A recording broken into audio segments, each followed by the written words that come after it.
Welcome to the second video in the Unlocking Gann series. Now, in this second video, it's just like the first one. You really need to watch it all the way through, so hopefully you'll be able to catch all the little tidbits that I have hidden inside of it. But even if you don't catch those tidbits, listen to what I'm saying because it's actually very important. In the second video of the Unlocking Gann series, I'm going to take a quick tangent to the Bible to give an example of the coding that it contains.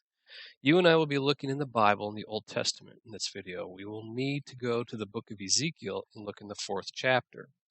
We go straight to the 4th, 5th, and 6th verses of the 4th chapter. In a bit, when we do go read those verses, we will be looking for the numbers that Ezekiel is using. The numbers give us the first part of the information to use, but to decode the entire hidden secret in those verses, we'll need more.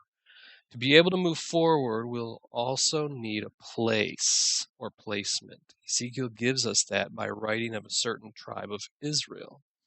Now, the reason for to decode the Bible is to show Gann's possible methods of encoding any secret information in his books.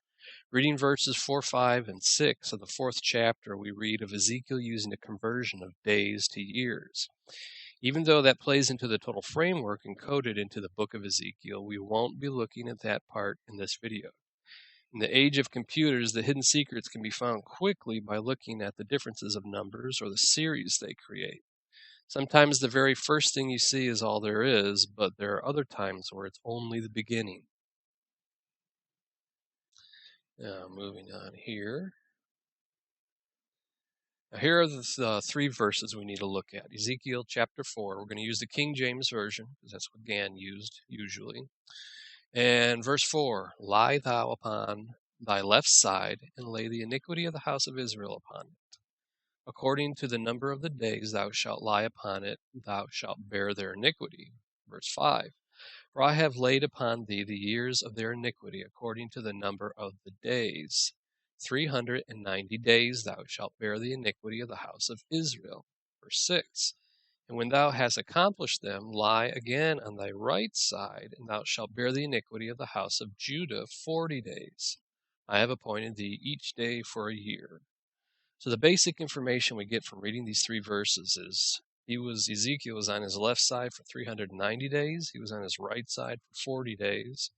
And those 40 days were specifically for the house of Judah, a very specific house. One of the 12 houses was mentioned. And each day is for a year. Now, like I said before, we're not going to be going into the day for a year aspect in this video, but we will be looking at the other things. The first thing you might notice is that Judah gets 40 days, and the whole of Israel, or the remaining 11 tribes, gets 390 days. And if we do some math, we see that 390 divided by all 12 tribes equals 32.5 days. So this doesn't match Judah having 40 days. If we take 390 and divide it by 11 tribes, or the 12 tribes minus Judah, it's 35.45 days, which again does not match Judah having 40 days. So something else has to be going on here. And there is. Let's see here. This is where the knowledge of astronomy comes in handy. It turns out that 390 days is exactly 1/2 of the Earth-Mars synodic cycle of 780 days. And 40 days is approximately 1/2 of the Mars retrograde period of about 80 days. The length of the retro period depends on where in the zodiac it happens. Also, the retrograde motion of the planet is indicated by Ezekiel's turning over from the left to the right side. So Ezekiel is pointing out the Earth-Mars synodic cycle, at least half of it. And you may ask, why half? Well, the answer to that is Ezekiel is also pointing out another cycle, a much larger one. In other words, he's giving you a particular version of his wheels within a wheels, or cycles within a much larger cycle in this case.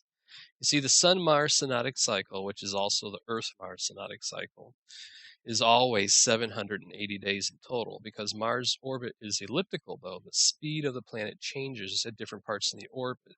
So dependent upon where the Sun-Mars conjunction or opposition actually happens, the number of days between them varies. So that means the number of days from a Sun-Mars conjunction to opposition varies dependent upon where in the zodiac the cycle starts. Sometimes it takes longer to go from the conjunction to the opposition, and other times it takes longer to go from the opposition to the conjunction.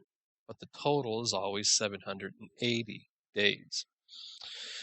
When you have the correct starting point for the Sun-Mars cycle, 390 days later, Mars will go retrograde in the head of Leo, which is the sign that rules the tribe of Judah.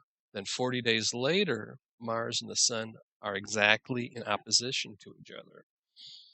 After that particular synodic cycle happens, it takes many, many years for everything to line back up for that cycle to happen again, where the Sun and Mars are conjunct in the latter part of Scorpio, and 390 days later, Mars will go retrograde in the head of Leo, which is actually in the later part of the constellation of Cancer. So if you look this up in an ephemeris, don't let it confuse you. Actually pay attention to where the actual constellations are. Then, of course, 40 days after it goes retrograde or turns station to go retrograde, Mars and the Sun are in exact opposition to each other. So this is what Ezekiel was actually pointing out, was a specific location in the zodiac for this Sun-Mars synodic cycle to happen, or at least the first half of it. And it takes many, many years for that cycle to line back up and happen in exactly the same place. Excuse me. So Ezekiel was not only pointing out the Sun-Mars synodic cycle, but by giving specifics for only half of the cycle, he was also pointing out a much larger Mars cycle, truly a wheel within a wheel. So I hope you got something out of this video. It's already running a bit longer than I had intended, and I hope to see you again, or I hope you watch the next video. Thank you.